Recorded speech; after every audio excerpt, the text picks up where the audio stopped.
Hello my dear students, I am Sukhdev Chaudhary, physics faculty team CLC Sikar. Students, आज अपन discuss करने जा रहे हैं लेक्चर नंबर 32 और जिसके अंदर अपन एक टॉपिक स्टार्ट करने जा रहे हैं वर्क, एनर्जी एंड पावर।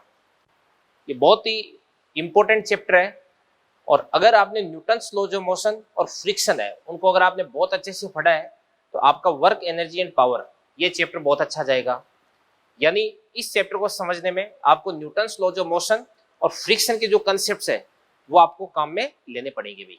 ठीक है, तो चलो अपन स्टार्ट करते हैं। इसका सबसे पहला टॉपिक जिसको अपन बोलते हैं वर्क यानी कार्य। क्या होता है कार्य? क्या होता है? तो सबसे पहले अपन लिखते हैं कार्य। तो वर्क क्या होता है भाई? कार्य क्या होता है भाई? अपन ऐसे बोल देते हैं कि कार्य बराबर क्या होता है? बल गुणा विस्थापन। ये तो सिंपली अपन ऐसे बोल देते हैं कि कार्य बराबर क्या होता है? बल गुणा विस्थापन होता है। तो यदि अपन किसी भी वस्तु पर बल लगाते हैं और इस बल के प्रभाव में उसमें विस्थापन उत्पन्न हो रहा है, वो वस्तु विस्थापित हो रही है, तो अपन ये मानते हैं कि अपन ने इस पे कुछ कार्य किया है। तो बल और विस्थापन इन दोनों का जो कंबाइंड इफेक्ट है इसी को अपन क्या बोलते हैं? कार्य बोलते हैं। ठीक है ना। मान के चलिए किसी वस्तु पर अपन ने बल तो लगा दिया बट उसमें विस्थापन हुआ ही नहीं, तो इस स्थिति में आपका जो कार्य है वो कितना हो जाएगा? 0 हो जाएगा। ठीक है ना, ये चीज होगी। और विस्थापन हो रहा है, आपने बल लगाया नहीं, तो आपने अगर बल नहीं लगाया तो आपने इस पे कोई कार्य नहीं किया भाई। ठीक है, तो सबसे पहले अपन लिखते हैं ध्यान से, W बराबर क्या होता है आपके पास? F डॉट क्या होता है आपके पास? R होता है। F और R का डॉट प्रोडक्ट हो जाएगा, तो बराबर क्या हो जाएगा आपके पास ध्यान से? F R cos theta. अब यहाँ पे थीटा क्या हो जाएगा अभी? F और R के बीच का एंगल हो जाएगा। तो सबसे पहले थीटा बराबर कितना लेते हैं? 0।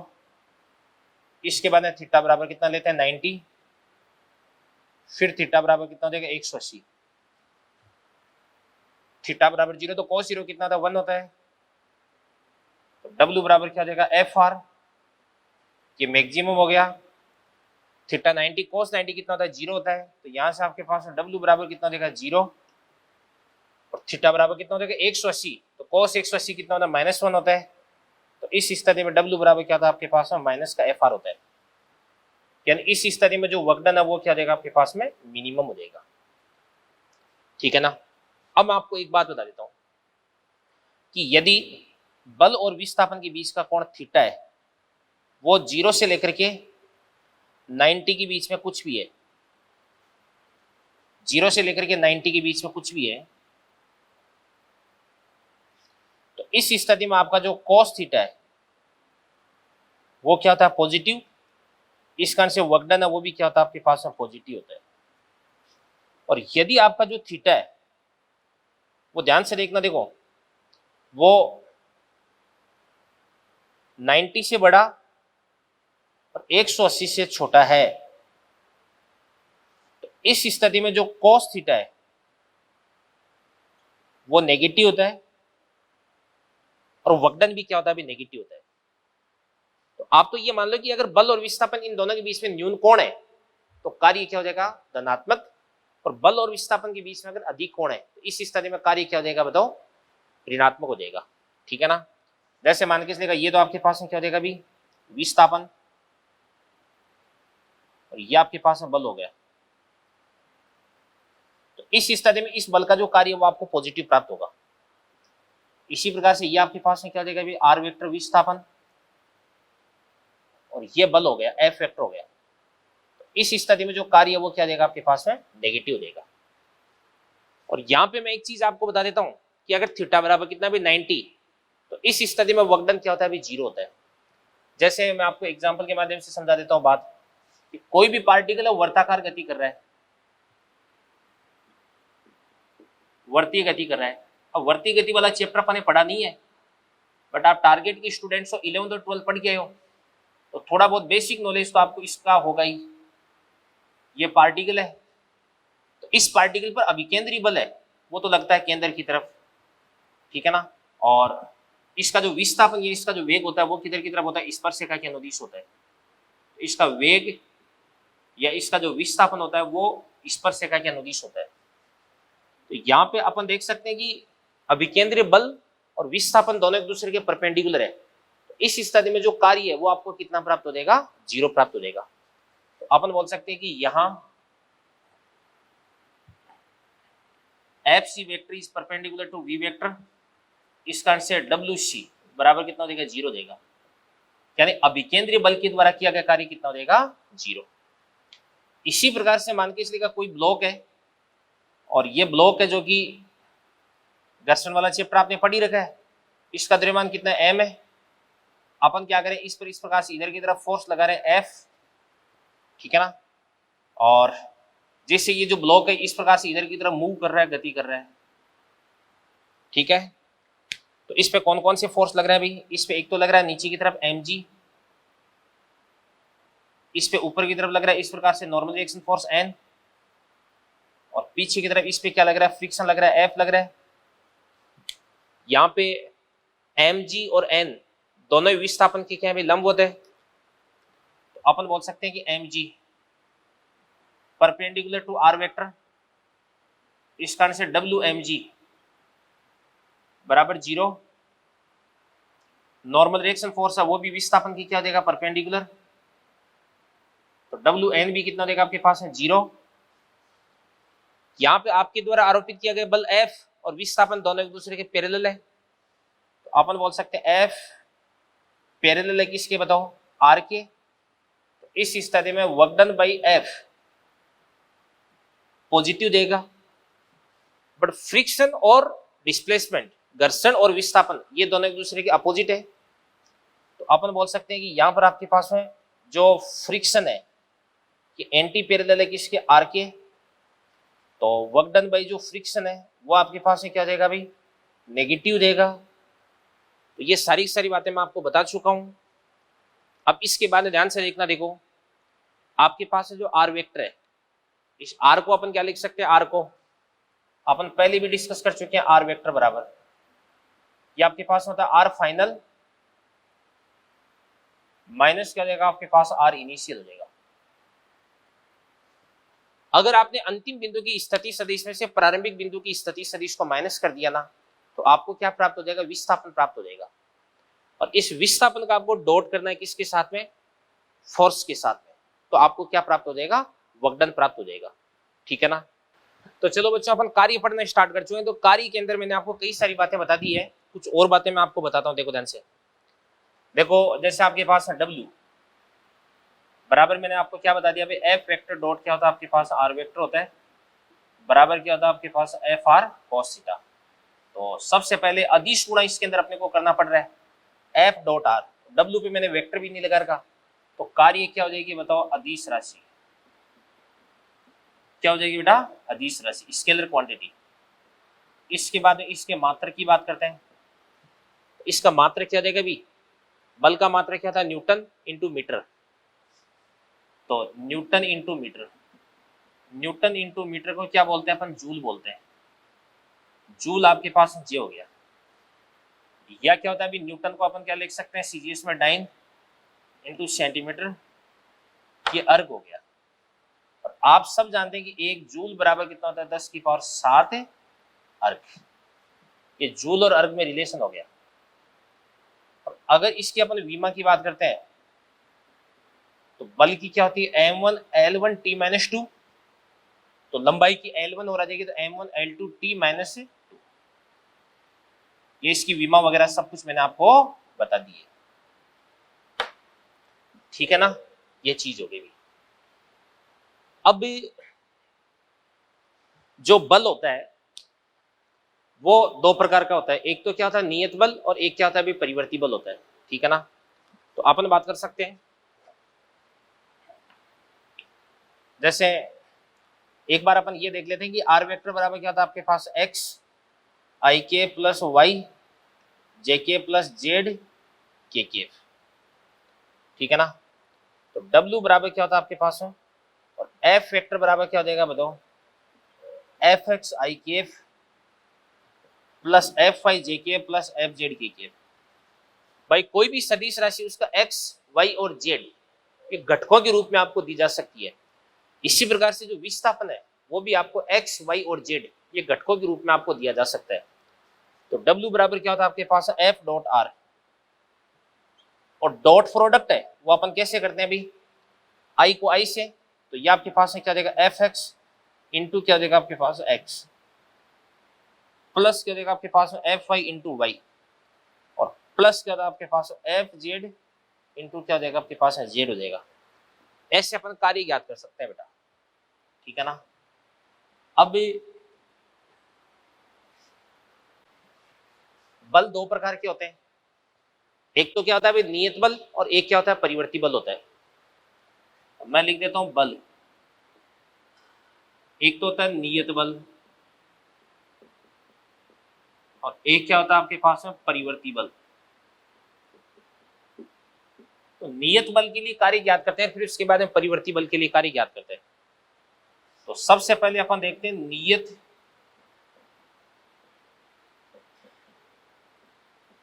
बल के लिए कार्य। तो बल अगर नियत है तो बहुत सिंपली अपन कार्य ज्ञात कर सकते हैं। W बराबर क्या होता है आपके पास, ध्यान से देखना, देखो F vector dot R vector बराबर FR cos थीटा हो जाएगा। अपन इस प्रकार से कार्य ज्ञात कर देते हैं अभी। या ये क्या होता है आपके पास में से FX, और X को अपन वैसे क्या लिख सकते हैं X2 माइनस X1 भी लिख सकते हैं, प्लस FY, Y को अपन लिख सकते हैं Y2 माइनस Y1 अंतिम बिंदु माइनस प्रारंभिक बिंदु, प्लस FZ, Z2 माइनस क्या देगा आपके पास है Z1 हो जाएगा। ये आपके पास में क्या हो जाएगा अभी वर्कडन हो जाएगा, W हो जाएगा। तो ये तो नियत बल के लिए कार्य हो गया। इसके बाद में अपन देखते हैं क्या भी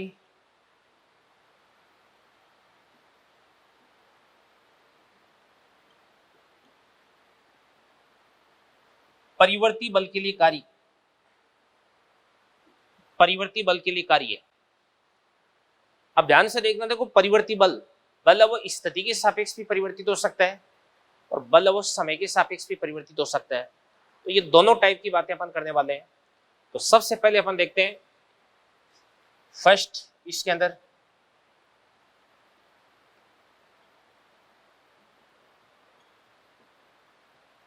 स्थिति के सापेक्ष परिवर्ती बल। तो कार्य कैसे ज्ञात करते हैं ध्यान से, जैसे मान के चलिएगा ये अपने पास में कोई भी पार्टिकल इस पथ पर गति कर रहा है, यहां से लेकर के यहां तक इस पे जो बल है ना, बल तो देगा आपके पास इस प्रकार से यू F वेक्टर। इसी प्रकार से यहां से लेकर के यहां तक जो विस्थापन है इसको अपन क्या बोल सकते हैं dr वेक्टर। दोनों के बीच का जो एंगल है वो कितना देगा आपके पास है थीटा हो गया।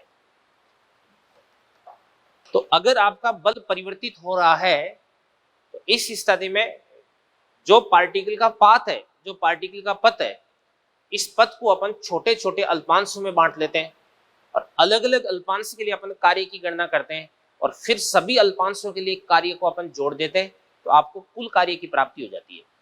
जैसे यहाँ पर अपन एक छोटा सा अल्पांश लिया है dr वेक्टर, इस dr वेक्टर के लिए अपन कार्य ज्ञात करेंगे, तो ये अल्पांश के लिए कार्य आ गया। और इसके बाद यदि इसका अपन इंटीग्रेशन कर देंगे, समाकलन कर देंगे प्रारंभिक बिंदु से लेकर अंतिम बिंदु तक, तो इस स्थिति में आपको कुल कार्य की प्राप्ति हो जाएगी। तो अपन बात करते हैं अल्पांश के लिए कार्य है, तो अल्पांश के लिए कार्य क्या हो जाएगा dw बराबर क्या हो जाएगा आपके पास F vector dot dr vector हो गया। और अगर आपको कुल कार्य ज्ञात करना है W, तो इसके लिए ध्यान से देखना, देखो F vector dot dr vector क्या हो जाएगा आपके पास है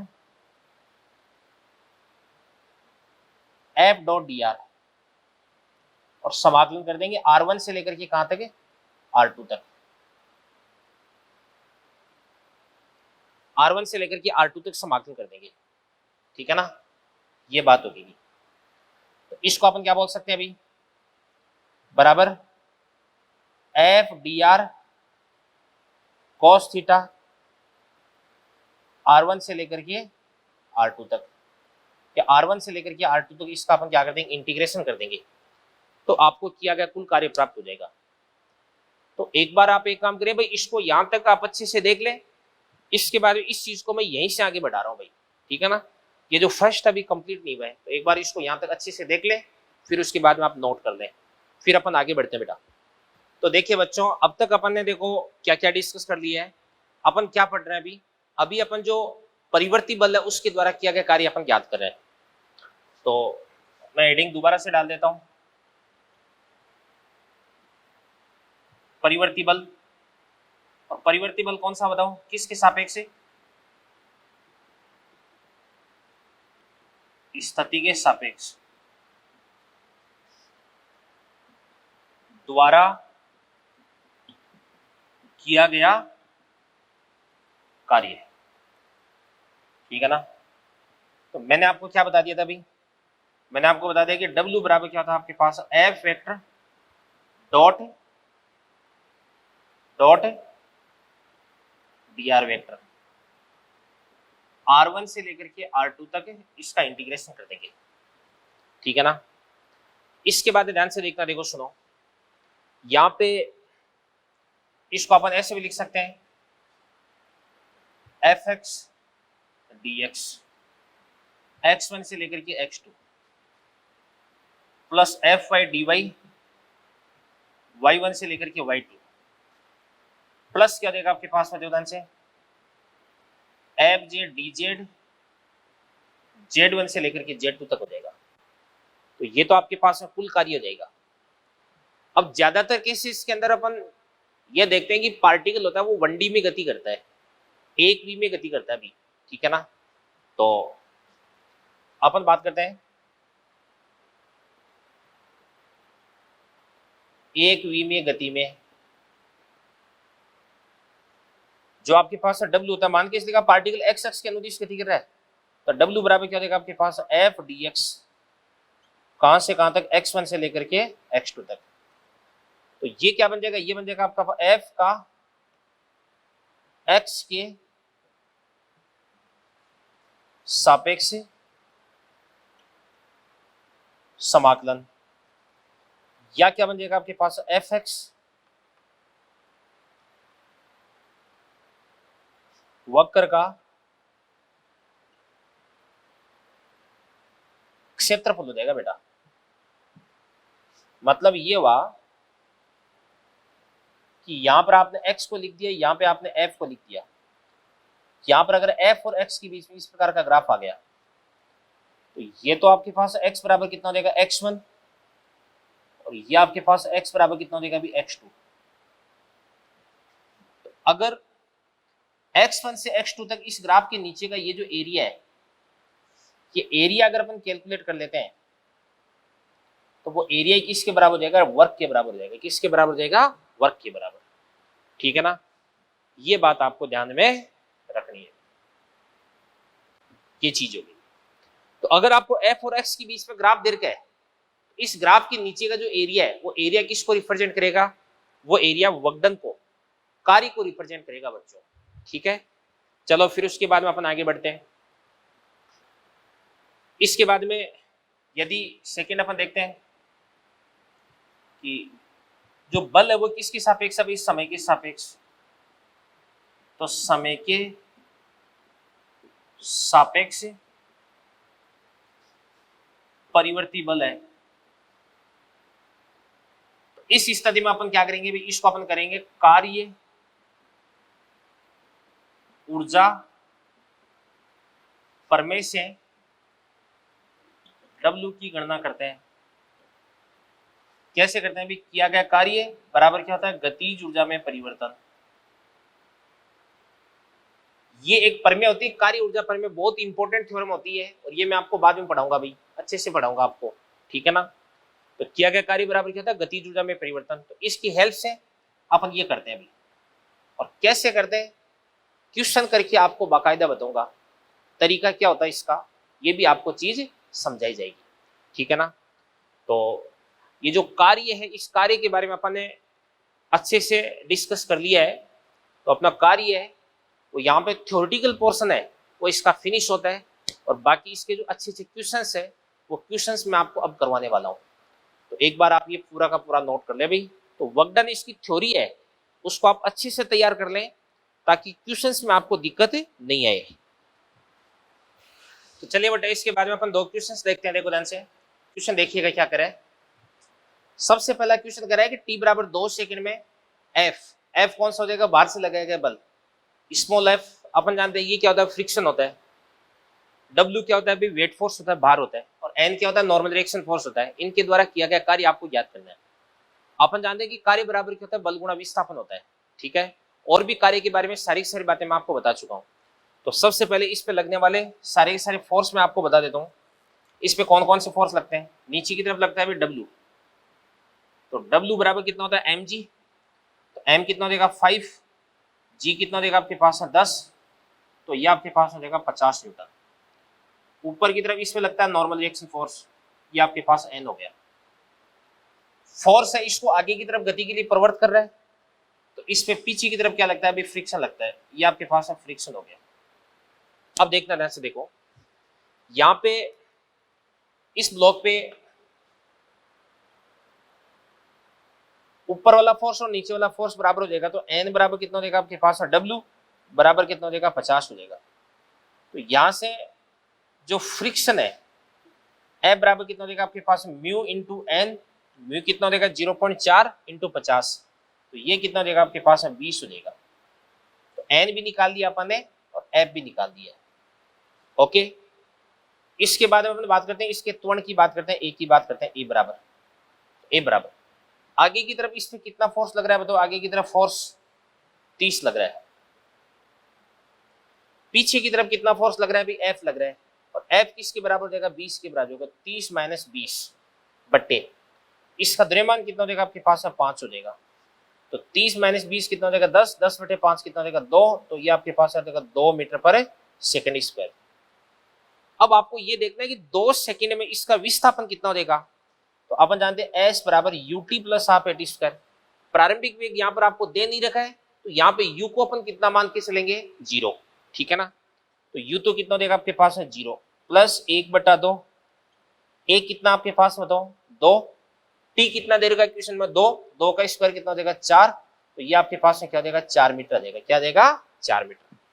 अब सबसे पहले आपको वर्क डन कैलकुलेट करना है कि इसका भी एफ का। तो मैं लिख देता हूं यहाँ पे वर्क डन बाई एफ। कार्य बराबर क्या होता है, बल गुणा विस्थापन। बल कितना देगा आपके पास है 30 इंटू विस्थापन कितना देगा आपके पास है 4, बराबर कितना देगा 120 जूल। ये प्लस का होगा कि माइनस का होगा, प्लस का, क्योंकि बल और विस्थापन दोनों ही आगे की तरफ है। अभी इसके बाद में किसका भी, फ्रिक्शन का। तो अपन लिख देते हैं वर्क डन बाई फ्रिक्शन। तो घर्षण बल कितना आपके पास में, तो 20, विस्थापन कितना देगा 4, तो कार्य कितना देगा आपके पास है 80 जूल। प्लस का कि माइनस का, माइनस का, क्योंकि इस स्थिति में बल और विस्थापन दोनों एक दूसरे के अपोजिट डायरेक्शन में। अगला क्वेश्चन अपन देखते हैं, देखो ध्यान से। अगला हो जाएगा आपके पास है वेट का और नॉर्मल रिएक्शन फोर्स का वर्क डन हो जाएगा। तो अपन बात करते हैं कि W वेट का और W एन का। ये भी कितना देगा 0 और ये भी कितना देगा आपके पास है 0। क्यों, क्योंकि वेट है वो विस्थापन के लंबवत, क्योंकि एन है वो भी लंबवत हो जाएगा किसके, विस्थापन के। तो देखो बेटा मैं आपको यहाँ पे ये बताना चाह रहा हूं कि ब्लॉक पर नेट फोर्स वो आगे की तरफ लगता है, तो ब्लॉक तो आगे की तरफ विस्थापित होता है। तो ब्लॉक का विस्थापन तो आगे की तरफ है, बट नॉर्मल रिएक्शन फोर्स और वेट फोर्स दोनों ही इसकी गति की लंबवत दिशा में। इस कारण से इन दोनों बलों का इस पे जो वर्क डन है वो कितना देगा आपके पास है 0। और अगर आपको बोल दिया जाए कि नेट वर्क डन परिणामी कार्य ज्ञात करना है, तो 120 में से 80 को माइनस कर दो, तो ये आपके पास कितना हो जाएगा 40। तो इस ब्लॉक पर परिणामी कार्य कितना हो रहा है, 40 जूल का परिणामी कार्य यहाँ पे हो रहा है। आगे बढ़ते हैं भाई। देखो ये आपके पास कोई एक ब्लॉक है, इसका द्रव्यमान कितना है 5 kg, प्रारंभिक वेग कितना है 0 है, और इसको ए बराबर 5 मीटर पर सेकेंड स्क्वायर से आप ऊपर की तरफ उठा रहे हो। तो आपको टी बराबर 2 सेकेंड में टेंशन का और जो वेट है इसका वर्क डन ज्ञात करना है अभी। ठीक है ना, तो सबसे पहले इस पे लगने वाला फोर्स मैं बता देता हूँ। इस पे एक तो नीचे की तरफ लग जाएगा mg, तो mg कितना देगा आपके पास है 50। ठीक है ना, वेट, तो इसको लिख दूंगा मैं वेट W बराबर कितना देगा mg, m कितना देगा 5 इंटू जी कितना देगा आपके पास है 10, तो ये तो 50 हो गया। ऊपर की तरफ क्या लग रहा है भाई T लग रहा है, तो यहाँ पे मैं इक्वेशन बना देता हूँ। ऊपर की तरफ कितना फोर्स लग रहा है भाई T, नीचे की तरफ कितना लग रहा है भाई 50 बराबर m कितना है भाई 5, ए बी कितना देगा आपके पास 5, तो नेट फोर्स बराबर एम ए कर दूंगा, तो T बराबर 50 प्लस 25 कितना देगा 75 न्यूटन। तो ये आपके पास टेंशन आ जाएगा, तो ये टेंशन आ गया, ठीक है ना। अब मैं एक काम करता हूँ भाई, इसका ए तो अपने को गिवन है, तो अपन एक काम करते हैं इसका एस निकाले, तो एस बराबर प्रारंभिक वेग यू आपको 0 दे रखा है, तो 1/2, एक कितना दे रखा है आपको 5, और टी कितना दे रखा है आपको 2, 2 का स्क्वायर कितना देगा आपके पास है 4, तो 5 इंटू 2 कितना देगा आपके पास है 10 मीटर। ये 10 मीटर क्या हो जाएगा, इसका विस्थापन हो जाएगा। इसके बाद में आपको निकालना है भी वर्क डन बाई टेंशन, तो टेंशन का फोर्स आपने निकाल लिया कितना भी 75, बल गुणा विस्थापन, विस्थापन कितना देगा आपके पास है 10, तो ये आपके पास है 750 जूल हो गया। अब टेंशन का जो वर्क डन है वो पॉजिटिव होगा कि नेगेटिव होगा, पॉजिटिव, क्योंकि टेंशन ऊपर लग रही है और इसका विस्थापन भी ऊपर की तरफ आ रहा है, ठीक है ना। इसके बाद अपन बात करते हैं work done by weight force, तो वेट फोर्स कितना देगा आपके पास है 50, विस्थापन कितना देगा 10, तो कितना देगा आपके पास है माइनस का 500 जूल। अब ये माइनस का क्यों आ रहा है, क्योंकि वेट लग रहा है नीचे, विस्थापन हो रहा है इसका ऊपर, इस कारण से वर्क डन है वो क्या देगा आपके पास है नेगेटिव देगा, ठीक है ना। अब अगर आपको कुल कार्य ज्ञात करना है तो 750 में से 500 को माइनस कर देना, 250 जूल, ये आपके पास है क्या हो जाएगा नेट वर्क डन हो जाएगा। तो कार्य पर आधारित ये अपने दो बहुत अच्छे क्वेश्चंस हैं, दो बेसिक क्वेश्चंस हैं, वो अपने यहाँ पे कवर अप किए हैं, तो इनको आप अच्छे से बेटा नोट करें समझें। तो चलिए बच्चों इसके बाद में देखो दो क्वेश्चन अपन और देखते हैं। देखो ये अपने पास है फोर्स है बराबर 3x² प्लस 2x, कोई भी फोर्स है। अब एक बात हो, ये जो नियत बल है कि परिवर्ती बल है, ये परिवर्ती बल है, क्योंकि यहाँ पे जो बल है वो किस पे डिपेंड कर रहा है, x पे डिपेंड कर रहा है, ठीक है ना। और x पे डिपेंड कर रहा है मतलब x को चेंज करने पे फोर्स भी चेंज हो रहा है, तो आपको x बराबर 0 से x बराबर 2 तक का कार्य ज्ञात करना है, ठीक है ना। तो चलो देखते हैं अपन देखो से। सबसे पहले अपन जानते हैं कि dw बराबर क्या होता है आपके पास है फोर्स इंटू डिस्प्लेसमेंट, बल गुणा विस्थापन। तो यहाँ से w बराबर क्या होता है आपके पास है f dx का इंटीग्रेशन कर दो x1 से x2 तक, तो f कितना देगा आपके पास है 3x² plus 2x dx, x1 कितना देगा 0, x2 कितना देगा आपके पास है 2, तो 3x² कितना होता है आपके पास x की पावर 3/3, तो बटे 3, और ये आपके पास है क्या देगा x3, और लिमिट्स अपन पुट कर देंगे 0 से लेकर के कहां तक 2 तक, प्लस इसके बाद 2x का क्या होता है x²/2, तो 2/2 x², 0 से लेकर के 2 तक, 3/3 तो कट जाएगा x3, अब x की जगह 2 पुट कर देंगे, 2 का क्यूब कितना देगा 8 माइनस 0, प्लस 2 से 2 कट गया, x की जगह 2 पुट कर देंगे, 2 का स्क्वायर कितना देगा आपके पास है 4 माइनस 0, तो 8 और 4 कितना देगा आपके पास है 12 जूल। यही आपका वर्क डन हो गया। तो कुछ भी नहीं यार, आपको फोर्स दे रखा है और इस फोर्स का आपने x के सापेक्ष समाकलन कर दिया x1 से लेके x2 तक, यानी 0 से लेके 2 तक, तो आपको कार्य की प्राप्ति होगी। बहुत ही आसान है, कोई दिक्कत नहीं है। अब दुदान से अगला क्वेश्चन मैं आपको बताने जा रहा हूं, जिसके अंदर अपन कई बार क्या करते हैं, मतलब ये क्वेश्चन अपन पहले भी सुन चुके हैं कि एक चोर है किसी भी संदूक को अपने किसी बक्से को अपने सिर पे उठा करके जा रहा है, भाग रहा है, तो इस चोर के द्वारा इस संदूक पर किया गया कार्य ज्ञात करो। तो फिर अपन सीधा आंसर बताते हैं 0, क्योंकि अपना ये याद किया होता है, बट हमेशा 0 नहीं होता है, ठीक है ना। तो मैं आपको बता रहा हूं, देखो ये जो संदूक है, इस संदूक का मैं एफबीडी बना दूंगा, ये संदूक हो गया। संदूक का द्रव्यमान कितना देगा आपके पास है 10 kg। तो इस संदूक पे नीचे की तरफ कितना देगा W बराबर mg, तो mg कितना देगा आपके पास है 10 × 10 कितना देगा आपके पास है 100। ये तो हो गया वेट फोर्स। ऊपर की तरफ क्या देगा आपके पास है नॉर्मल रिएक्शन फोर्स। और बात सुनना भी, व्यक्ति आगे की तरफ a बराबर 2 से भाग रहे हैं, तो ऑब्वियसली यहाँ पर ये जो संदूक है ना, ये भी आगे की तरफ a बराबर 2 से जा रहा है, और संदूक है वो आगे की तरफ त्वरित गति कर रहा है, इसका मतलब इस पे कोई फोर्स लग रहा है, और इस संदूक पे कौन फोर्स लगा सकता है? ये व्यक्ति फोर्स लगा सकता है, ठीक है ना। तो मान के इसलिए का ये व्यक्ति है, ये कितना फोर्स इस पे लगा रहा है? अभी F फोर्स लगा रहा है। तो F बराबर कितना होता है? ma। तो m कितना देगा आपके पास में? ये 20 kg है, 20 kg, 20 kg। तो 20 इंटू 10 बराबर कितना देगा आपके पास है? 200। ये लो जी। तो m कितना देगा आपके पास है? 20 इंटू a बराबर कितना देगा आपके पास है? 2।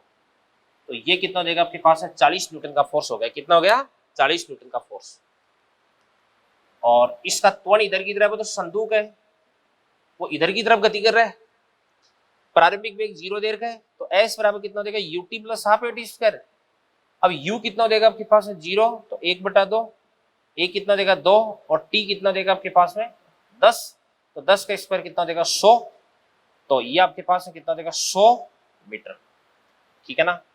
100 मीटर हो गया।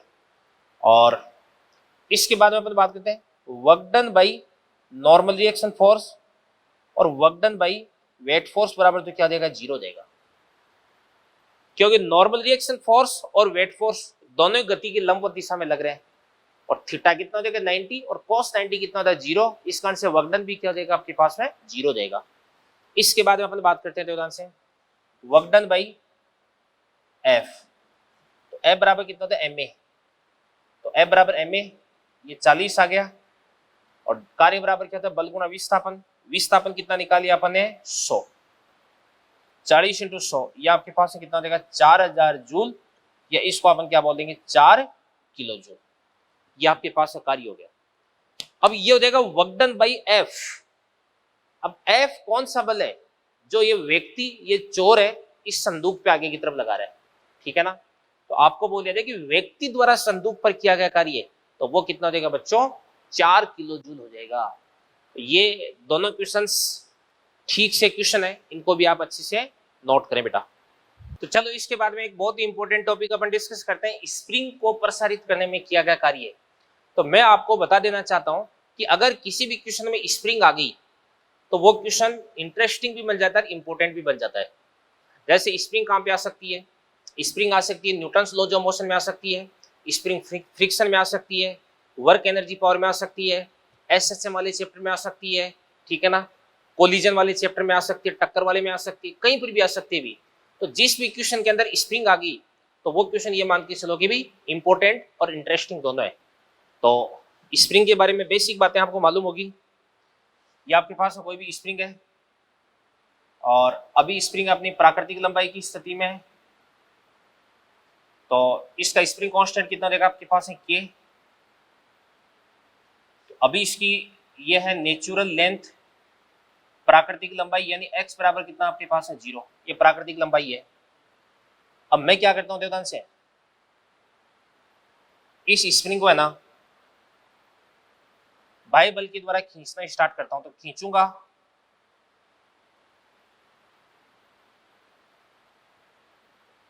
तो मेरे को फोर्स लगाना पड़ेगा F, ठीक है ना। और मान के इसलिए इसका ये जो विस्थापन है वो कितना हो जाएगा? x हो जाएगा। तो इस पे पीछे की तरफ कितना फोर्स जनरेट हो जाएगा भाई? पीछे की तरफ इस प्रकार से फोर्स जनरेट हो जाएगा F बराबर कितना हो जाएगा आपके पास है? K इंटू एक्स हो गया, माइनस KX हो गया। अभी ये पीछे वाला फोर्स हो गया, और इस फोर्स को ही अपन क्या बोलते हैं? इस बल को ही अपन क्या बोलते हैं? प्रत्यानयन बल बोलते हैं। क्या बोलते हैं? प्रत्यानयन बल। यदि इस स्प्रिंग को यहां से अपन खींच करके वापस छोड़ देते हैं तो ये स्प्रिंग अपनी प्रारंभिक स्थिति में आ जाती है। तो स्प्रिंग को प्रारंभिक स्थिति में लाने वाला जो बल है, इस बल को ही अपन क्या बोलते हैं? प्रत्यानयन बल बोलते हैं, रिस्टोरिंग फोर्स बोलते हैं, ठीक है ना। और अब आपको पूछा जा रहा है कि W किसका वर्क डन कैलकुलेट करना है भाई? Work done by external force. तो एक्सटर्नल फोर्स का निकालना है, तो W बराबर कितना हो जाएगा आपके पास? F dx। क्योंकि जैसे जैसे अपन स्प्रिंग को प्रसारित करेंगे वैसे वैसे x की वैल्यू बढ़ेगी, और x की वैल्यू बढ़ेगी तो फोर्स F की वैल्यू बढ़ेगी। यानी यहां पर जो बल है वो नियत नहीं है, परिवर्ती है। तो F dx कहां से कहां तक? x1 से लेकर के x2 तक, और f कितना देगा आपके पास है kx dx, ये आपके पास है x1 से लेकर के x2 तक। तो अगर अपन इसको सोल्व कर देंगे तो ये आपके पास आ जाएगा w एक्सटर्नल बराबर k का तो क्या हो गया, x का कितना होता है x स्क्वायर बाई 2, तो 1/2 k x2 स्क्वायर माइनस क्या देगा आपके पास में x1 स्क्वायर, ये तो देगा आपके पास है w एक्सटर्नल। ठीक है ना। अब आप बोलोगे सर यहाँ पे आपने f बराबर माइनस के एक्स क्यों नहीं लिया, तो मैं आपको बता देता हूं, माइनस के एक्स तो स्प्रिंग के द्वारा लगाया गया बल है, मेरे द्वारा लगाया गया बल तो f बराबर के एक्स ही होगा ना। क्यों, क्योंकि देखो ध्यान से, मैं बल भी इधर लगा रहा हूं और विस्थापन भी इधर लगा रहा हूं, तो मेरे द्वारा लगाया गया बल और विस्थापन दोनों सेम डायरेक्शन में है, इस कारण से मेरे द्वारा किया गया कार्य वो क्या हो जाएगा, पॉजिटिव। इसके बाद ना देखो से, वर्क डन बाई स्प्रिंग बराबर होता है आपके पास माइनस का work done by external force, बराबर कितना देगा माइनस का 1/2 के x2 स्क्वायर माइनस क्या देगा x1 स्क्वायर। इसके बाद माना x1 बराबर 0 और x2 बराबर x, तो वर्क डन बाई स्प्रिंग बराबर तो देगा आपके पास माइनस का 1/2 के एक्स स्क्वायर, और वर्क डन बाई एक्सटर्नल बराबर हो जाएगा 1/2 के एक्स स्क्वायर। अब यहां पर ये जो स्प्रिंग है, इस स्प्रिंग को प्रसारित करने के लिए बाह्य बल के द्वारा जो कार्य किया जाता है वो कार्य इस स्प्रिंग की स्थितिज ऊर्जा के रूप में संचित हो जाता है, या स्प्रिंग की स्थितिज ऊर्जा में वृद्धि करता है। तो अपन बात करते हैं ध्यान से, बाह्य बल द्वारा स्प्रिंग को प्रसारित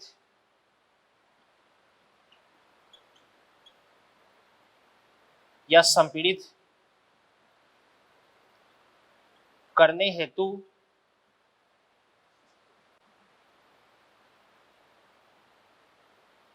किया गया कार्य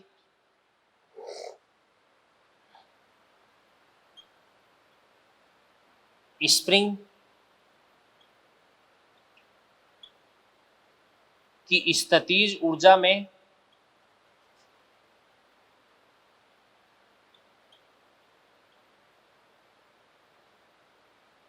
वृद्धि करता है।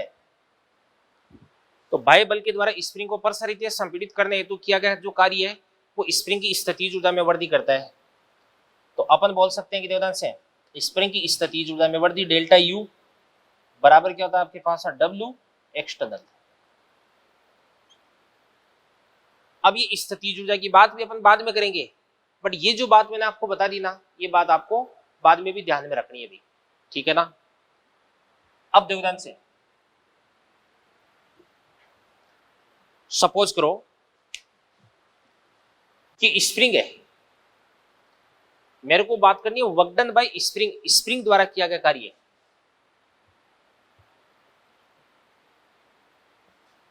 वर्क डन बाय स्प्रिंग, ठीक है ना।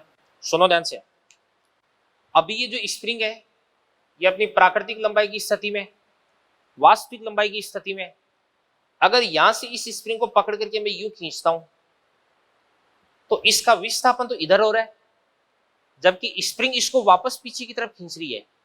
यानी स्प्रिंग के कारण लगने वाले बल और विस्थापन, इन दोनों के बीच का जो एंगल है वो कितना हो जाएगा, 180 डिग्री। ठीक है ना। तो इस स्थिति में स्प्रिंग के द्वारा किया गया कार्य क्या हो जाएगा, नेगेटिव देगा। क्या हो जाएगा, नेगेटिव। अगर स्प्रिंग को मैं क्या करता हूं, खींचने की बजाय इस प्रकार से यूं दबाता हूं, तो विस्थापन इधर है और स्प्रिंग का बल इधर की तरफ आ जाएगा। तो इस स्थिति में भी स्प्रिंग के द्वारा किया गया कार्य क्या देगा, नेगेटिव। तो अपन बात करते हैं अगर आपकी जो स्प्रिंग है, स्प्रिंग अगर प्राकृतिक लंबाई की स्थिति में है तो चाहे स्प्रिंग को संपीड़ित और चाहे स्प्रिंग को प्रसारित कर दो, जो आपके पास है स्प्रिंग का वर्कडन है, नीचे लिख देता हूं। तो इस स्थिति में वर्कडन बाई स्प्रिंग है वो क्या देगा, नेगेटिव देगा। क्या देगा, नेगेटिव। ये बात काम आएगी भी बहुत ज्यादा, लो इंपॉर्टेंट लगा देता हूं इसको मैं, ठीक है ना। बाद में मत बोलना कि सर बताया नहीं आपने, जब वर्क एनर्जी थ्योरम बताऊंगा ना ये बातें आपको बहुत ध्यान में रखनी है भाई। स्प्रिंग अगर प्राकृतिक लंबाई की स्थिति में, स्प्रिंग को अगर अपन यहां से संपीड़ित करते हैं या प्रसारित करते हैं, तो संपीड़न या प्रसारण में स्प्रिंग के द्वारा लगने वाला जो बल है वो विस्थापन के अपोजिट होता है। इस कारण से स्प्रिंग के द्वारा किया गया कार्य यहाँ पे क्या देगा, नेगेटिव। और यदि स्प्रिंग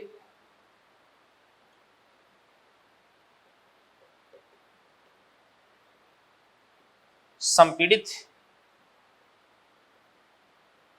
या प्रसारित अवस्था से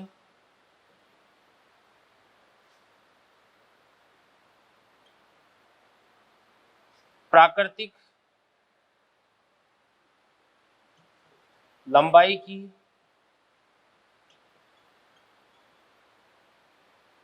अवस्था में आती है,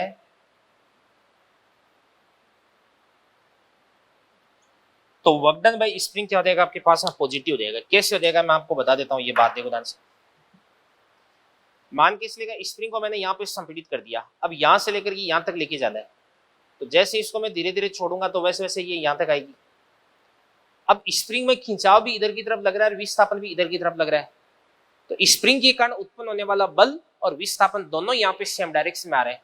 इस कारण से यहाँ पे जो आपका स्प्रिंग का वर्कडन है वो क्या देगा, पॉजिटिव देगा। तो याद रखना बेटा, अगर स्प्रिंग को प्राकृतिक लंबाई की स्थिति से संपीड़ित करो चाहे प्रसारित करो, स्प्रिंग के द्वारा वर्कडन नेगेटिव होगा। अगर संपीड़ित या प्रसारित स्थिति से स्प्रिंग को वापस प्राकृतिक लंबाई की स्थिति में लेके जा रहे हो, तो इस स्थिति में स्प्रिंग का जो वर्कडन है वो क्या देगा, पॉजिटिव देगा। तो ये था आज का अपना लेक्चर। इस लेक्चर के अंदर अपन ने वर्कडन है उसको ऑलमोस्ट अपन ने कंप्लीट कर दिया है। कुछ बातें वर्कडन की जो अपन अगले लेक्चर पे डिस्कस करेंगे।